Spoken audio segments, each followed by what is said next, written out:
اور پھر بھی اس کے اندر انسان کہے کہ نہیں جناب پہلے تو نیچے بھی تیار رکھیے گا، اوپر بھی تیار رکھیے گا، اور محلے کے اندر 15 سے 20 مکان جو ہے ان لوگوں کو کہہ دیا کہ آپ لوگ بھی تیار رہیے گا. تو یہ آپ ایک ایسی تیاری کر رہے ہیں کہ جس میں آپ کو بہت ضائع ہو رہا ہے، اس کو پسند نہیں کیا جائے گا. امید کے بغیر ایک انسان نہیں چل سکتا. خود خدا کو کہا کہ یا منتہی عمل العاملین، اے امید کرنے والوں کی آخری امید گاہ. خود یہ چوتھے امام ہمیں زین العابدین علیہ السلام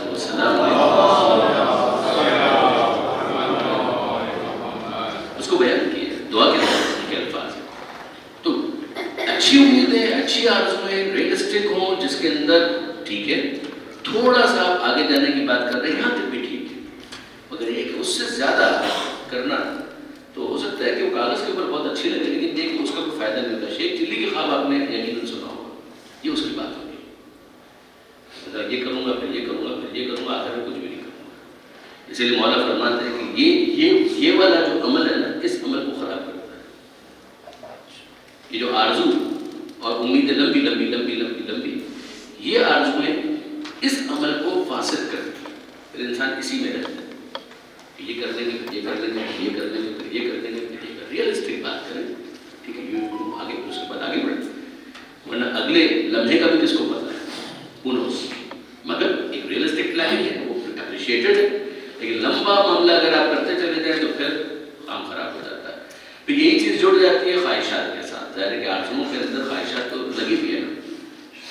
تو اگر اس کے اندر آپ دیکھیں تو قرآن مجید کہتا ہے کہ افرأیت من اتخذ الہہ ہواہ، اے حبیب آپ نے اس کو دیکھا کہ جس نے اپنی خواہش کو اپنا خدا بنا لیا، کہ اس کا کل کا ٹارگیٹ ہے. اس کے مقابلے میں بہتر یہ تھا کہ بھائی میں ہوں، یہ میرے اطراف میں ہے، یہ میری رسپانسبلٹیز ہیں، اس کے لیے میں کیا کر سکتا ہوں، میں کیا کر رہا ہوں، کیسے اس کو مزید تھوڑا اور بہتر بنا سکتا ہوں. اور اس کے بعد توکل. ایک توکل کے نام پر اپنے کاموں کو بالکل ختم کر دینا، اس میں بھی یہ عمل خراب ہو جائے گا.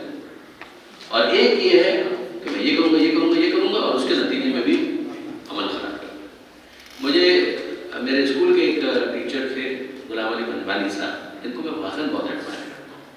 جنہوں نے اسلامیات کے ٹیچر تھے ہمارے، اور ان واقعی وہ فقہ کے بہت ماہر تھے، کوئی شک نہیں. آپ میں سے ہو سکتا ہے بعض افراد جانتے بھی ان کو. سولہ بازار میں ان کا بڑا کنٹریبیوشن ہے. بھارت میں سولہ بازار راؤنڈ ٹیبل دینیات کمیٹی ایک ہوتی ہے ہمارے، اس کے ذریعے سے فقہ کو سکھانے کا اتنا زبردست ایک اپروچ ہے کہ شاید اس سے بہتر اپروچ کہیں بھی نہیں.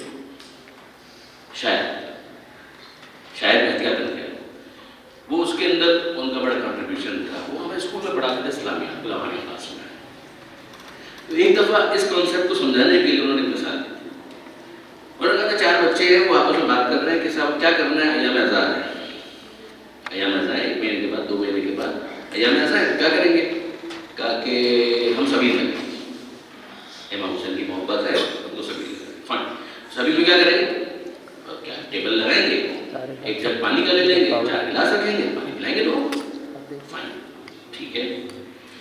ایک جگہ کہ اس کے اندر کام کرتے ہیں ہم لوگ جو ہے نا، اس کے اندر پانی کے ساتھ ساتھ شربت بھی پلائیں گے.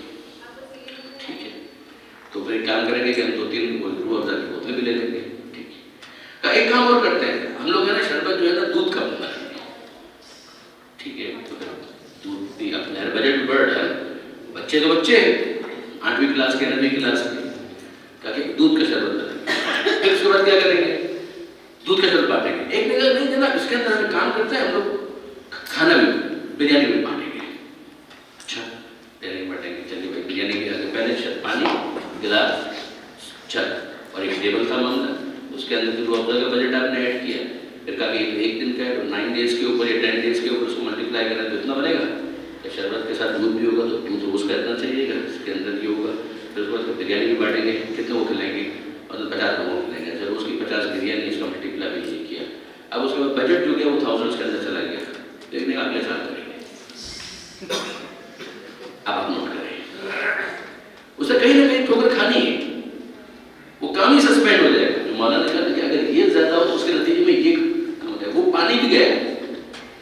وہ جو ایک اچھا ایکٹ ہونے والا تھا کہ جس کے اندر 4 گلاس ہوتے، ایک جگ ہوتا، پانی ہوتا، سبھی حسین جو جذبہ پیدا ہوتا ہے، کنٹریبیوشن کا احساس پیدا ہوتا ہے، وہ سب ختم ہو گیا. اگلے سال کا وہ ریورس بھی نہیں آئے.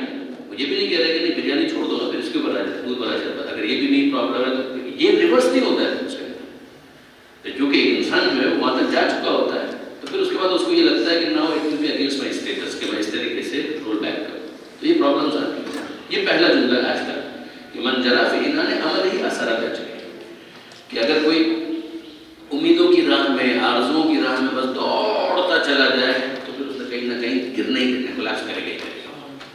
اچھا ایک بات آپ سے اور بھی رکھتا ہوں اس کے اندر، بدقسمتی سے نام تو خیر قدر نہیں لوں گا، مگر بہت بڑے بزنس مین، ہمارا تو اب شعبہ ایسا ہے نا کہ فقیر بھی ہم سے آ کر ملتا ہے، امیر ترین انسان جو ہے وہ بھی آ کر مل رہا ہوتا ہے، ربتی بھی آ کر مل رہا ہوتا ہے۔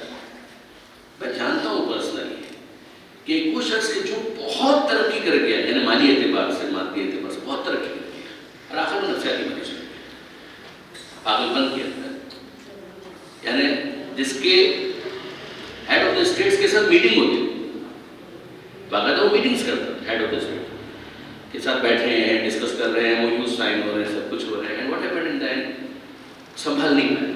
جب وہ سنبھال نہیں پایا تو کچھ سمجھ میں اس کو نہیں آ رہا تھا کہ کہاں سے شروع کرے، کہاں پر ختم کرے، اور وہ کلاش کر گیا، نروس اس کا بریک ڈاؤن ہو گیا، he made some very wrong decisions, اور ایز اے رزلٹ اس کو گرفتار بھی کیا گیا۔ یہ سب ہوتا ہے۔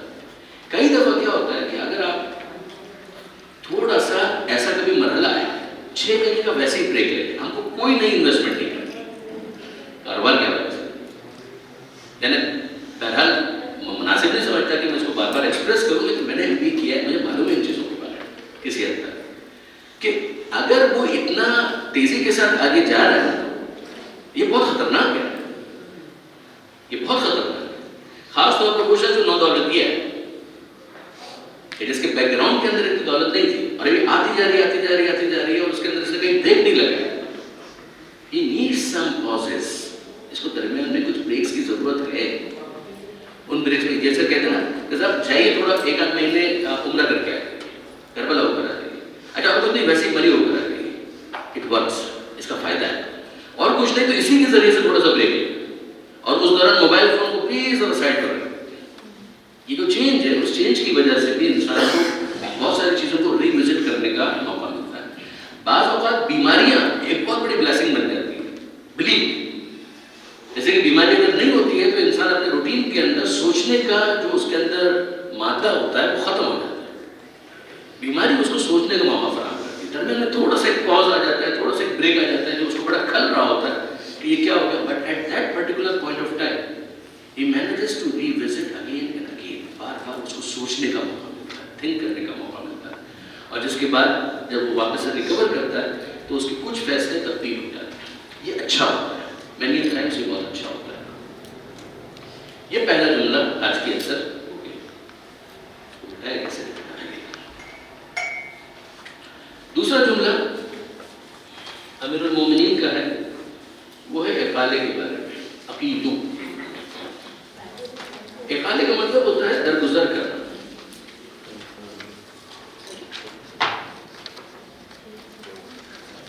عقیل ذوی المروءات اثرات ہیں۔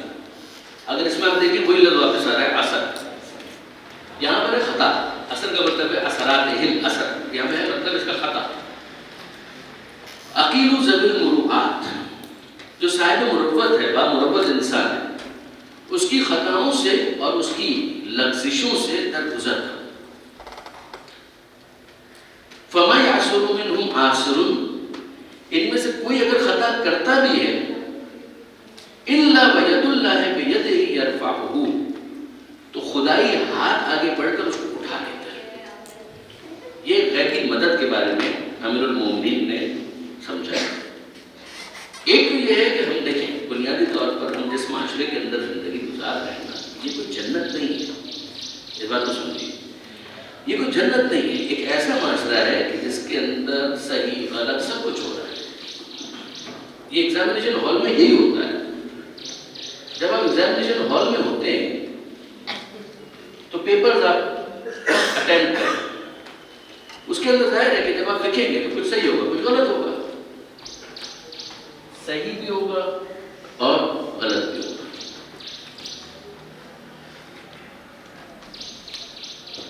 جو غلط ہوگا اس کی دو قسمیں، ایک یہ کہ جان بوجھ کر غلط، اور یہ ہے کہ بائی مسٹیک، یعنی جان بوجھ کر نہیں کیا، اتفاقاً ہو گیا.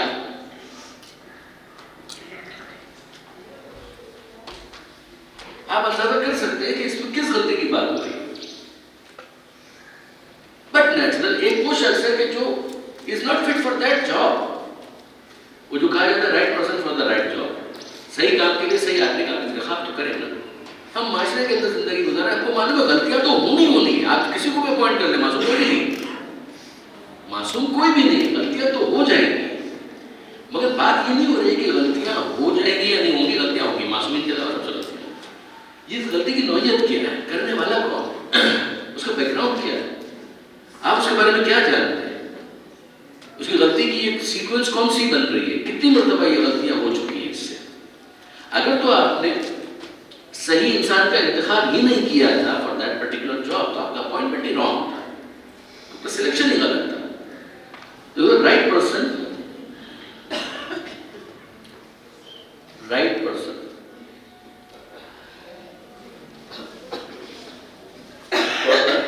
جاب یا رائٹ جاب جو بھی آپ کہیں.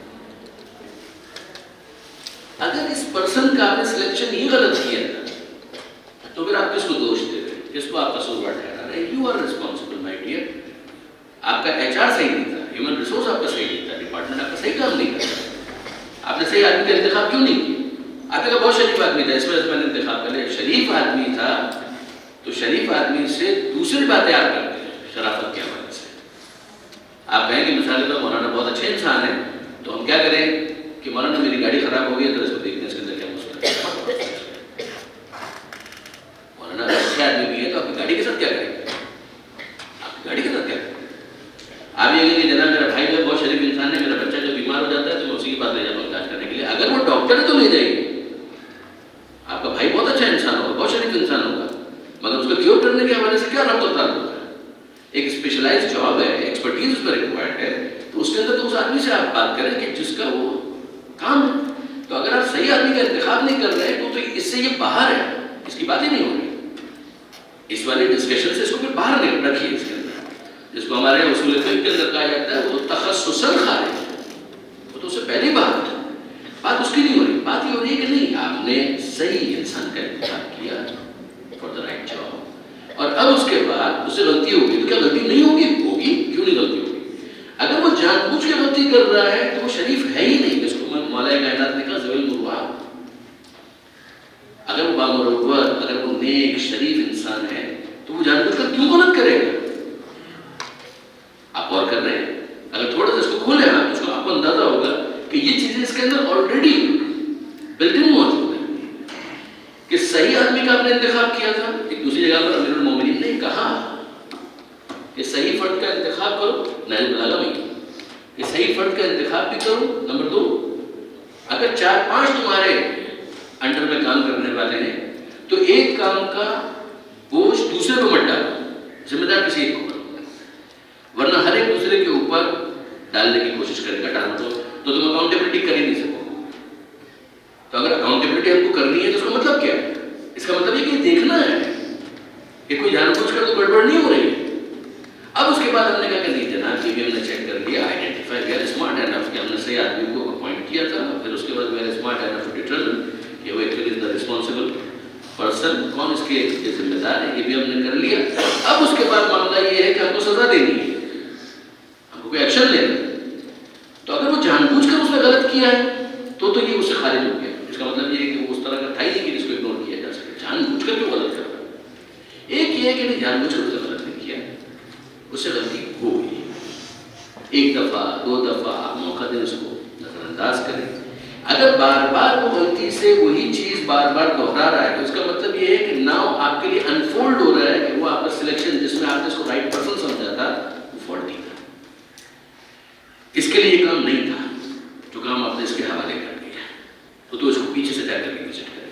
آپ کو اندازہ ہوگا کہ نہیں جناب یہ ایشو نہیں ہے، آدمی تو یہ کام کا ہے، یہ کام اسی کے لیے تھا.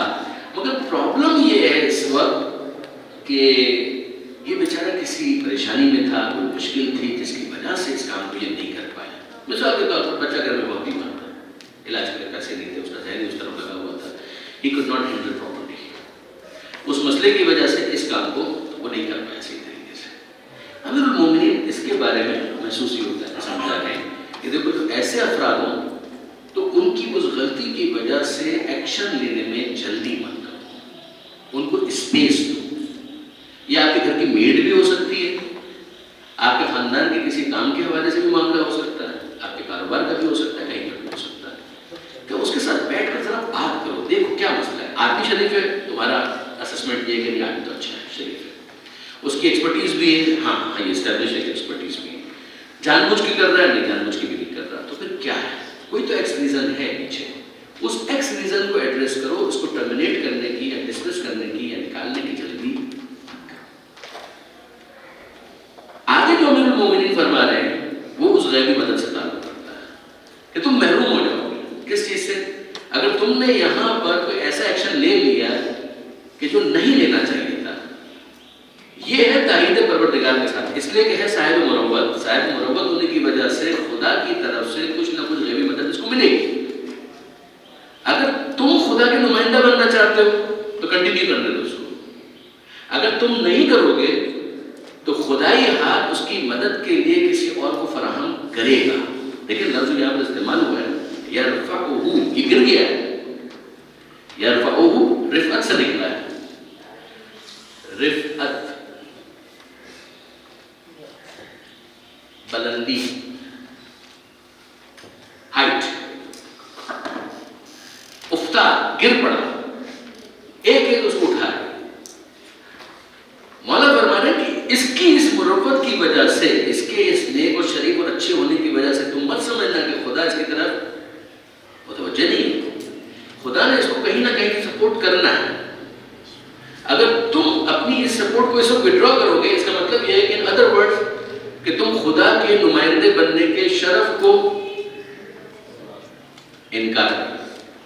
کہ خدا نے جو تم کو اس وقت بنایا ہوا ہے کہ تم اس کو سپورٹ کرو، تم نے اس کا انکار کر دیا. بعض اوقات میں واقعاً بعض کاروباری افراد کے جملے سنتا ہوں، مجھے بہت خوشی ہوتی ہے کیونکہ مسئلہ جانتا بھی ہوں کہ واقعاً ان کا یہ معاملہ ہے. مثلا ایک کا میں نے ٹی وی انٹرویو سنا تھا ایئرز بیک، کوئی عرب تھا مگر بہت زبردست اس کا انٹرویو تھا. اس نے اس کے اندر کہا تھا کہ مثلا یہ ایک کاروبار ہے میرا، یہ بھی ایک کاروبار ہے میرا، یہ بھی ایک کاروبار ہے. اللہ کا شکر ہے مجھے خدا نے بہت نوازا، رحمتی ہوں. لیکن یہ کہ بہرحال اس کاروبار سے مجھے کوئی خاص فائدہ نہیں ہو رہا ہے، مجھے کوئی خاص فائدہ سے نہیں ہو رہا ہے. مثال کے طور پہ ایک آدمی ہے، وہ فرض کیجیے کہ کروڑوں کما رہا ہے اور کسی ایک پروڈکٹ سے اس کو 10 لاکھ کا منافع ہو رہا ہے مہینے میں. فرق کرو، وہ 10 لاکھ روپے مینس پینٹس، کچھ بھی نہیں. لیکن یہ کہ بہرحال اس 10 لاکھ کے منافع کے ساتھ جڑا ہوا ہے 25 لوگوں کا کاروبار، 25 لوگوں کی نوکری ہے. اگر میں اس کو بند کر دیتا ہوں تو مجھے کوئی فرق نہیں پڑتا. لیکن یہ کہ بہرحال اگر میں اس کو بند کر دیتا ہوں، اس کے نتیجے میں یہ افراد ہیں کہ جو پیون کی نوکری کر رہا ہے، یہ کلرک کی نوکری کر رہا ہے، یہ صفائی کر رہا ہے، یہ ڈرائیو کر رہا ہے، یہ کر رہا ہے، وہ کر رہا ہے، یہ سب بند. الٹیمیٹلی ان کو باہر جا کر کوئی اور نوکری ڈھونڈنی پڑے گی. مجھے کوئی فرق نہیں پڑے گا، لیکن ان کے لیے معاملہ بہت خراب ہو جائے گا. تو میں سوچتا ہوں کہ پروردگار عالم نے اور کچھ نہیں تو کم سے کم اس کاروبار کے ذریعے سے اتنے لوگوں کا روزگار تو وابستہ رکھا ہوا ہے. یہ ایک اچھی اپروچ ہے، ایک اچھا خیال ہے، ایک اچھی سوچ ہے. کووڈ کے دوران بھی آنیسٹلی اسپیکنگ بعض افراد چہرے کے ڈاؤن سائزنگ ہو رہی تھی. تو اگر ایک آدمی آپ صرف اور صرف اس میں آپ خدا کو نکال دیں گے، مائنس کر دیں گے، آخرت کو آپ مائنس کر دیں گے، ثواب اور جزا کو آپ مائنس کر دیں گے. بھائی میرا کاروبار ہی نہیں چل رہا تو میں کیوں ان لوگوں کو رکھوں؟ ڈاؤن سائزنگ کیوں نہ کروں؟ میں رائٹ سائزنگ کیوں نہ کروں؟ ڈاؤن سائزنگ کہیے رائٹ سائزنگ میں کیوں نہ کروں؟ مجھے تو چاہیے کہ میں جتنا ہو سکے اپنے ایکسپینسز کو کٹ کروں، جبکہ اس کی کوئی پروڈکٹیوٹی نہیں، کوئی فائدہ نہیں ہو رہا. اور اس کے اندر بہت سارے افراد نے یہ کرنے میں جلدی نہیں کی. جب بالکل مجبور ہو گئے بیچارے، جب ان کو خود اپنے اوپر محسوس ہونے لگا کہ اب نہیں ہو سکتا تو انہوں نے کیا. لیکن یہ کہ بہرحال ایسے افراد تھے کہ نہیں کیا ہوگا. کئی مہینے انہوں نے اپنی جیب سے جو پرانا ان کو پروفٹ تھا اسی میں سے وہ خود بھی کھاتے رہے، دوسروں کو بھی کھلاتے رہے. اب یہ جو جگر ہے نا، یعنی آپ اس کے جنراسٹی اس کے اندر شامل ہو جاتی ہے، سخاوت اس کے اندر شامل ہو جاتی ہے، کریج ہے اس کے اندر، یہ انسانی اخلاق کے جو کتنے ٹریٹس ہیں جو اس کے اندر نمایاں پتا چلتا ہے کہ ہاں واقعا اس کے اندر یہ بھی اسی میں سے ایک کہ اگر آپ کو محسوس ہو رہا ہے بار بار وہ غلطیاں کر رہا ہے تو یہاں پر آپ کی مسٹیک ہے. بار بار غلطی ہو رہی ہے، یہاں مسٹیک ہے، آپ کی اپوائنٹمنٹ غلط ہے. لیکن نہیں، کبھی غلطی ہو جاتی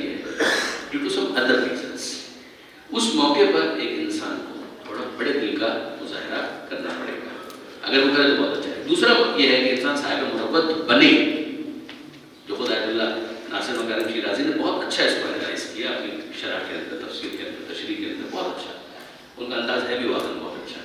تو انہوں نے اس کو سمجھاتے ہوئے کہا کہ دوسرا میسج یہ ہے کہ تم بھی صاحب مروت بنو، یا آپ بین السطور یا بٹوین دا لائنس، کہ اگر تم خدائی امداد اور غیب چاہتے ہو تو تم خود بھی صاحب مروت بنو.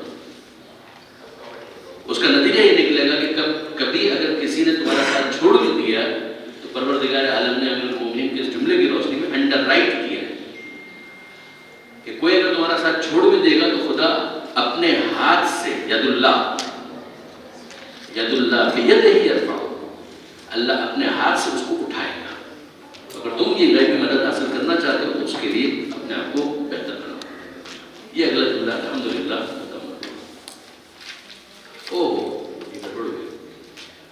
Not right person for the right job. یہ غلط مار کر آ کے دینا.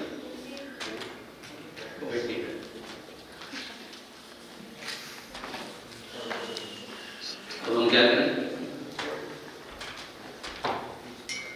یہ غلط آ گیا، یہ صاحب مروت ہے، اس کا خیال رکھنا پڑے گا.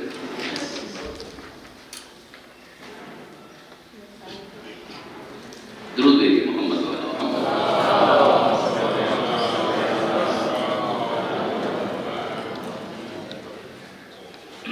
اگلا جو جملہ امیر المومنین کا ہے یہ محرومی سے متعلق ہے. اسباب محرومی، انسان کب محروم ہو جاتا ہے.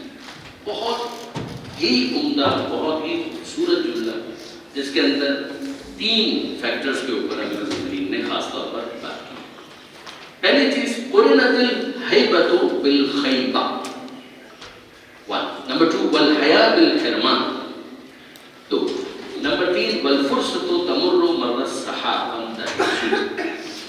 مولا فرماتے ہیں یہ 3 ہیں، 3 اسباب محرومی میں سے 3. یہ نہیں کہہ رہے کہ یہ 3 اسباب ہیں، مگر ان 3 کا تعلق محرومی کے ساتھ ہے.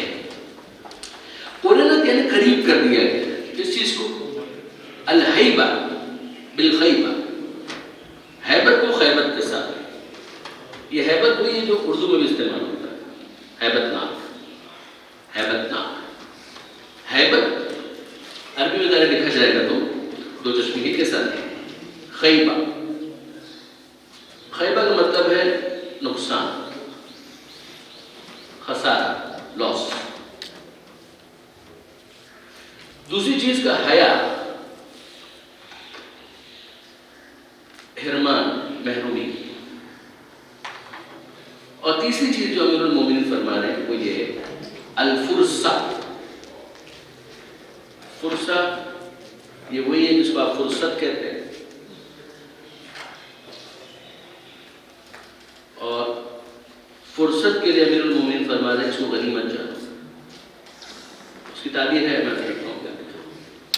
یہ 3 چیزیں، نمبر 1، نمبر 2 اور نمبر 3، کہ یہ ہے محرومی کے اسباب. اگین میں ریمائنڈ کرا رہا ہوں کہ صرف یہی نہیں ہے، مگر محرومی کے اسباب میں سے یہ 3 چیزیں. قرنت الہیبۃ بالخیبہ، قریب کر دیا گیا ہے، ملا دیا گیا ہے، ان کے درمیان تعلق ہے. اگر ہیبت ہے تو خیبت. اگر ایک انسان مرغوب ہو جائے تو پھر جو جس کے روم میں آ گیا، ایک ہے جسٹیفائڈ روم ہے واقعی، لیکن یہ ایک یہ ہے کہ اگر پہلے ہی مرحلے کے اندر انسان روم میں ہی اگر آ گیا تو پھر تو اس نے کام کر لیا، پھر تو اس کے بعد وہ اس چیز سے محروم ہی رہے گا. یہ کام بہت بڑا ہے، کام سے مروب ہو گیا. یہ آدمی ایسا ہے کہ اس کے سامنے تو میں کھڑے نہیں رہ سکتا، تو مروب ہو گیا. یہ بالر ایسا ہے کہ میں بیٹنگ کر ہی نہیں سکتا، تو پہلے ہی اگر آپ نے اپنے آپ پر یہ سارا طاری کر لیا ہے تو پھر بلہ اٹھا کر وہ میدان میں آپ کیسے آئیں گے. اگر افراد ریسلنگ کے اندر ہے یا باکسنگ کے اندر ہے، ایک آدمی اندر جا ہی نہیں رہتے، وہ سامنے والا اتنا تگڑا ہے میں اس کا مقابلہ کر ہی نہیں سکتا، یہ کر ہی نہیں سکتا، کر ہی نہیں سکتا، کر ہی نہیں سکتا، تو آپ نہیں کر سکتے. You are not even trying to give it a try. آپ نے ایفرٹ کے لیے، کوشش کے لیے، یا تو آپ نے ہوم ورک ہی نہیں کیا، پورا تیاری پوری نہیں کی، یا اگر آپ نے تیاری کی ہے تو پوری تیاری. ان اینی کیس اگر ایک انسان میدان میں اترنے کے لیے تیار نہیں ہے تو یہ اس وقت ہوتا ہے جب پوری طرح سے ہیبت اس کے دل پر چھائی، پھر وہ کچھ نہیں کر سکتا. ہوم ورک کرے انسان، نو ڈاؤٹ، محنت کرے، اور پھر اس کے بعد میدان میں اترے. ایک وہ شخص ہے جو کہتا ہے کہ میں اس وقت تیار نہیں ہوں لیکن میں تیاری کروں گا اور پھر میدان میں آؤں گا. یہ تو پھر بھی ایک اچھی اپروچ ہے. ایک وہ شخص ہے جو کہتا ہے کہ نہیں جناب تو ہو ہی نہیں سکتا. اگر آپ کے ذہن میں آ جائے العجز آفتن، یہ ہم پہلے پڑھ چکے ہیں. عاجزی ایک آفت ہے. عاجزی کا مطلب میں تو نہیں کر سکتا. وہ میں نہیں کر سکتا کہ فیلنگ کب ڈیولپ ہوتی ہے، اس کی بہت ساری ریزنز ہو سکتی ہے. ایک یہ کہ جناب اگر پوری طرح سے ہیبت طاری ہو جائے تو پھر انسان کہاں وہ کام کر پائے گا. تو اس کے نتیجے میں اس کو محروم ہونا پڑے گا. وہ کوشش ہی نہیں کرے گا. تو ظاہر کوشش نہیں کرے گا. ایک تو یہ دینا کہ آپ کوشش کرتے میں دودھ لے کر جاؤں گا، پتہ نہیں بکے گا نہیں بکے گا، میں دودھ لے کر ہی نہیں تو نہیں بکے گا. ایک یہ کہ میں کوشش کروں، میں نے ریئلسٹک اپروچ اختیار کی. پھر اس کے بعد میں تجزیہ کیا کہ نہیں جناب ڈیمانڈ اینڈ سپلائی اس سوسائٹی کے اندر، اس معاشرے میں جہاں پر میں جا رہا ہوں، پہلے یہ افرادی کاروبار کر رہے ہیں، اتنی گنجائش نہیں ہے اس کے اندر، اتنا اسپیس نہیں ہے مارکیٹ کے اندر، سیچوریشن آ چکا ہے. یہ باتیں سمجھ میں آتی ہے کہ آپ نے ایک واقعہ جینوئن اسسمنٹ کی. ایک تو یہ کہ آپ نے پوری طریقے سے مرغوب ہو. تو مولانا فرماتے ہیں کہ ایک یہ ہے ہیبت خیبت کے ساتھ جڑی ہوئی، نقصان مرغوب ہونے کے ساتھ جڑا ہوا ہے. دوسری چیز کیا ہے؟ حیا حرمان کے ساتھ جڑی ہوئی. حیا کا مطلب ہے شرم. اس شرم کے نتیجے میں محرومی. ایک انسان ہے مرغوب ہے، اس سامنے والے کی وجہ سے مرغوب ہے. حیا اس کا انٹرنل میٹر ہے. اب آپ جانتے ہیں کہ ہیبت جس طرح سے بات ہو کر جسٹیفائڈ ہوتی ہے. کوئی سیلاب آ گیا تو آپ کیا کریں؟ اینٹیسپیٹ نہیں کیا تھا، اس وقت تو آ گیا نا، آپ کیا کریں؟ میں کھڑا رہوں، میں کہوں گا میں بہت بات کروں، بھائی ہٹ کے یہاں سے تھوڑا سا آپ اپنے آپ کو شفٹ کیجیے کسی ایسی جگہ پر کہ جہاں اس وقت اس عارضی مصیبت سے اپنے آپ کو میں بچا سکیں. پھر اس کے بعد اس کا مقابلہ کرنے کے لیے مستقبل میں کیا کرنا ہے واقعی ایک مشکل آئی ہے تو مشکل کو فیس تو کرنا ہے. اس فیس کرنے کے لیے آپ کہیں کہ نہیں یہ مشکل بڑی ہے، جسٹیفائڈ بات ہے، اس کو تھوڑا سا ہٹو، بات صحیح ہے. اسی طریقے سے حیا بعض اوقات بالکل منافق، لیکن یہ معاملہ انٹرنل ہے. ہم کہتے ہیں یہ شخص جو ہے وہ شائی نیچر کا ہے، تو اس کی وجہ سے وہ کیا نہیں کرے گا، وہ بہت ساری چیزیں جو کرنی چاہیے وہ بھی نہیں کر پائے گا، جس کے نتیجے میں اس کا کانفیڈنس جو ہے وہ ڈسٹرب ہو جاتا ہے. ایک یہ ہے کہ نہیں بالکل صحیح بات ہے، یہ حیا ہونی چاہیے اس کے اندر، یہ کیوں یہ غلط کام جو ہے وہ سارے عام کر رہا ہے. ایک تو غلط کام کر رہا ہے پھر سارے عام کر رہا ہے، اس کا مطلب یہ کہ اس کے اندر حیا ہے. یعنی اس کو کوئی فرق نہیں پڑتا کہ یہ دیکھ رہا ہے وہ دیکھ رہا ہے، تو کہ مجھے اس بات سے کوئی فرق نہیں پڑتا کوئی دیکھتا ہے نہیں دیکھتا ہے. اگر واقعاً آپ کا کام اچھا تھا، واقعاً آپ کا کام مناسب تھا، واقعاً آپ کے کام کی ایک امپیکٹ ویلیو آپ ایکسپیکٹ کر رہے تھے اور اس میں آپ نے یہ نہیں دیکھا تو اس کو کہیں کہ لومۃ اللائم کا اس نے کوئی نوٹس نہیں کیا، ملامت کرنے والے کی ملامت کا اس نے کوئی نوٹس نہیں کیا. یہ تو اچھا ہے. تبلیغ کے اندر ہی کہا جاتا ہے کہ جناب ٹھیک ہے آپ کو تبلیغ کرنی ہے، تبلیغ کے دوران کچھ ایسی چیزیں ہو سکتی ہیں کہ جو آڈینس کو اچھی نہ لگے، لیکن یہ کہ آپ نے کہا کہ میں مناسب انداز سے، شائستہ انداز سے، میں کوئی روڈ لینگویج استعمال نہیں کروں گا، رف لینگویج استعمال نہیں کروں گا، لیکن بات اپنی پوری بیان بھی کر دوں گا اور میں اس میں پرواہ نہیں کروں گا کہ کوئی ملامت کرتا ہے تو کرے. اگر وہ اس کی پرواہ کرنے لگے یہ حیا ناپسندیدہ ہے، جس کے نتیجے میں محرومی ہے. لیکن ایک وہ چیز ہے کہ جو ہے ہی غلط اور اس غلط کام کو وہ کیے جا رہے ہوگا نا، مجھے اس بات کی پرواہ نہیں ہے کہ کون کہہ رہا ہے اور کیا کہہ رہا ہے. یہ احساس وہ ہے کہ جو ناپسند ہے. یہاں پر امیر المومنین جو بات کہہ رہے ہیں اس پہلی والی بات نہیں بات کہ حیا کے ساتھ محرومی جڑی تھی. سوال نہیں کر پاتے بہت سارے افراد for what good reason. Teacher موجود ہے یونیورسٹی کے اندر، کالج کے اندر، کلاس کے اندر، وہ بچہ سوال نہیں کر پاتا. اگر وہ سوال کر لے تو بعض اوقات یہ ہوتا ہے جو پرانا ایک آرتھوڈاکس ایک انداز بنا ہوا ہے بدقسمتی سے کہ جس کے اندر یہ سمجھا جاتا ہے کہ جب سوال کرنا جو ہے وہ بدتمیزی ہے. بدتمیزی ایک الگ چیز ہے. بدتمیزی کا تعلق اپروچ اور انداز سے، سلیکشن آف ورڈز کے ساتھ. ایک یہ ہے کہ ایک انسان سوال کرنے ہی میں ہچکچاہٹ ہے. اس ہچکچاہٹ کی بنیادی وجہ یہ ہے کہ اس کے اندر ایک شائع اپروچ ہے. یہ پسند نہیں ہے. کلاس میں تو آپ چل نہیں سکتے اس طریقے سے. کالج میں، یونیورسٹی کے اندر، اگر مثال اسکول کے اندر، یعنی واقعی میں اپنے آپ کو اس اعتبار سے بہت خوش قسمت سمجھتا ہوں کہ میرے ٹیچرز نے مجھے سوال کرنے کی عام طور پر، کچھ تو ایکسیپشنل کیسز ہوتے ہیں وہ نہیں جا سکتے. مثلاً کہ میں آپ کے سامنے مثال دوں، ہائیسٹ مثال میں نے کہ اللہ تعالیٰ تو نہیں I really consider myself very fortunate کہ گھنٹوں گھنٹوں میں مجھے اس بات کی اجازت دی کہ میں ان سے کھل کر سکوں.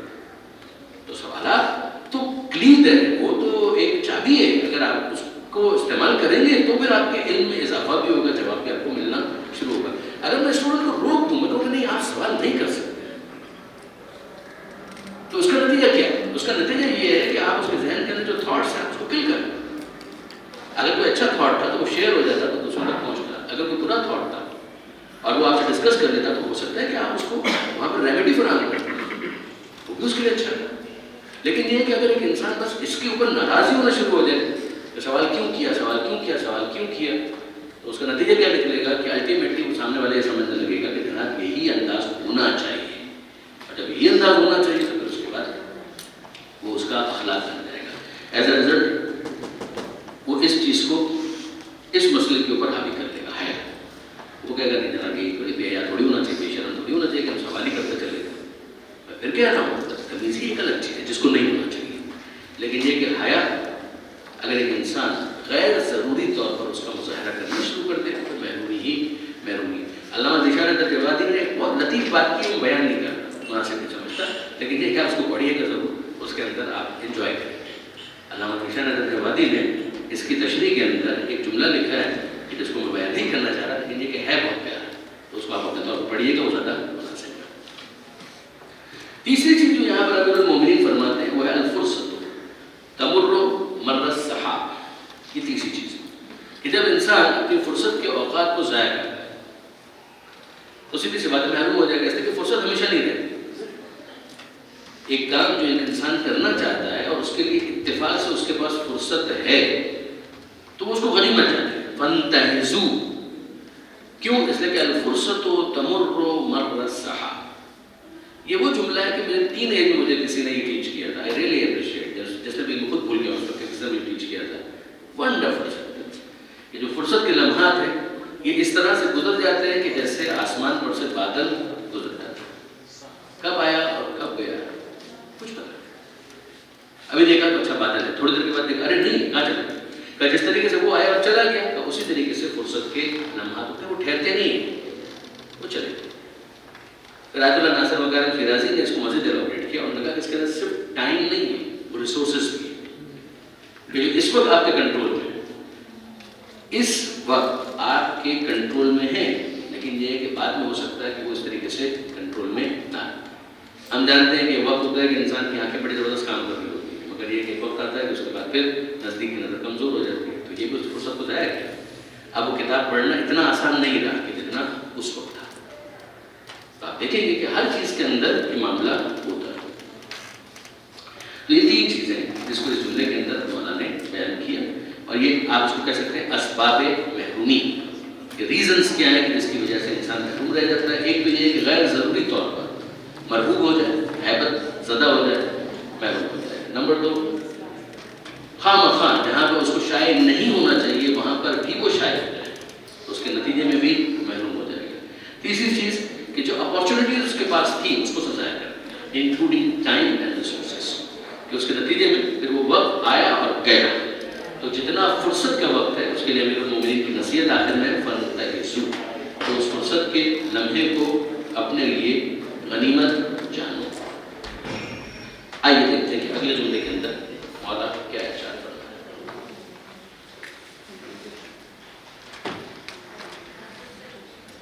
ہاں یہ بھی بہت خوب ہے. لنا حق، ایک ہمارا حق ہے، مل گیا تو اچھی بات ہے، اور اگر نہیں ملا تو ہم پیچھے بیٹھنا ہی گوارا کر لیں گے. یہ امیر المومنین نے اپنی پالیسی بیان کی. پہلے ذرا اس کا ترجمہ دیکھیے مزید. لنا حق،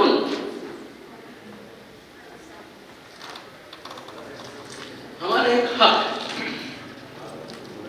یہ ہمارا حق ہے کہ یہ خلافت میں بھی مسئلہ امامت خدا نے ہمیں امام بنایا ہے، کوئی لے نہیں سکتا، لیکن اس کا ایک اپلیکیشن ہے.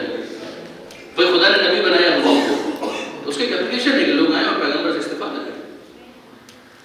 تو کر لیا تو ٹھیک، بنا ہم اپنی بات. دوسرے لفظوں میں کہ رسول کی ذمہ داری کیا ہے کہ وما علی الرسول الا البلاغ المبین. رسول کی ذمہ داری یہ ہے کہ وہ پیغام کو صاف صاف پہنچا دے. پیغام کو صاف صاف پہنچا دیا. بھائی اللہ ایک ہے، میں اللہ کا رسول ہوں، قیامت کا دن ہے، حساب کتاب ہے، اللہ نے تم سے یہ مانگا ہے. پھر کہ وہ کہتے ہیں ہم تو رسول ہی نہیں مانتے، ہم خدا ہی بولیں. جب